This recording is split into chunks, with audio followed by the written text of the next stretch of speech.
কেন কিছু মানুষ জন্ম থেকেই কষ্ট পায়? কখনো কি ভেবেছেন কেন কেউ জন্মায় সোনার চামচ মুখে নিয়ে, আর কেউ জন্মের মুহূর্ত থেকেই লড়াই শুরু করে? একটা ছোট্ট শিশু চোখ খুলেই দেখে না মায়ের হাসি, দেখে হাসপাতালের ঠান্ডা দেয়াল। কারো বাবা নেই, কারো মা নেই, কারো ঘরে খাবার নেই। তাহলে কি ঈশ্বর অন্যায় করেন? এই প্রশ্ন একদিন করেছিলেন অর্জুনও, যখন তিনি যুদ্ধক্ষেত্রে দাঁড়িয়ে কাঁপছিলেন। তখন শ্রীমদ্ ভগবত গীতাতে শ্রীকৃষ্ণ বলেছিলেন, হে অর্জুন, জীবনের সবকিছু চোখে দেখা যায় না। কিছু সত্য আছে যা আত্মা জানে, কিন্তু মন বুঝতে চায় না। কষ্ট শাস্তি নয় সব সময়। অনেক সময় কষ্ট হলো আত্মার পুরনো ঋণ শোধ করার পথ, যাকে আমরা বলি কর্মফল। আজ যে শিশু কষ্ট নিয়ে জন্মেছে, সে হয়তো তার আত্মার এক দীর্ঘ যাত্রার মাঝে দাঁড়িয়ে। আমরা শুধুই জন্মটা দেখি, কিন্তু আত্মা বহু জন্মের পথিক। কিন্তু শুনুন, এর মানে এই নয় যে সে দোষী। না, এটা কোনো নিষ্ঠুর বিচার নয়।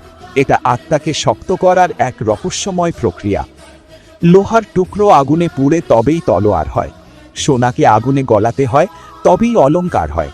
ঠিক তেমনি যাদের জীবনে কষ্ট বেশি, তাদের ভিতরে লুকিয়ে থাকে অসাধারণ শক্তি। আপনি কি লক্ষ্য করেছেন, যারা ছোটবেলা থেকে কষ্ট পায় তারা অন্যের দুঃখ খুব সহজে বোঝে? তারা হয় গভীর, সংবেদনশীল, আর অনেক সময় তারাই বড় হয়ে পৃথিবী বদলে দেয়। কষ্ট মানে ঈশ্বর দূরে নন, অনেক সময় কষ্ট মানে ঈশ্বর সবচেয়ে কাছে। কারণ সুখে মানুষ ভুলে যায় প্রার্থনা, কিন্তু কষ্টে মানুষ খুঁজে পায় সত্যিকারের ঈশ্বরকে। হয়তো আপনি নিজেও ভাবছেন, আমি কেন এত কষ্ট পেলাম? হয়তো আপনার ভিতরে এমন এক আলো আছে যেটা জ্বালাতে ঈশ্বর একটু বেশি আগুন ব্যবহার করেছেন। মনে রাখবেন, ঝড় যত বড় হয়, রামধনুও তত উজ্জ্বল হয়। আজ যদি আপনার জীবন অন্ধকারে ঢাকা থাকে, তাহলে বিশ্বাস রাখুন, এই অন্ধকারই আপনাকে আলোর মূল্য শেখাচ্ছে। শেষে শুধু একটা কথা, কেউ জন্ম থেকে কষ্ট পায় না বৃথা। প্রতিটা কষ্টের পেছনে থাকে এক গভীর উদ্দেশ্য।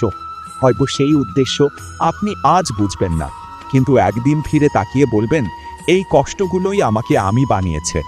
যদি এই গল্প আপনার হৃদয়ে ছুঁয়ে যায়, তাহলে মনে রাখবেন, আপনি একা নন।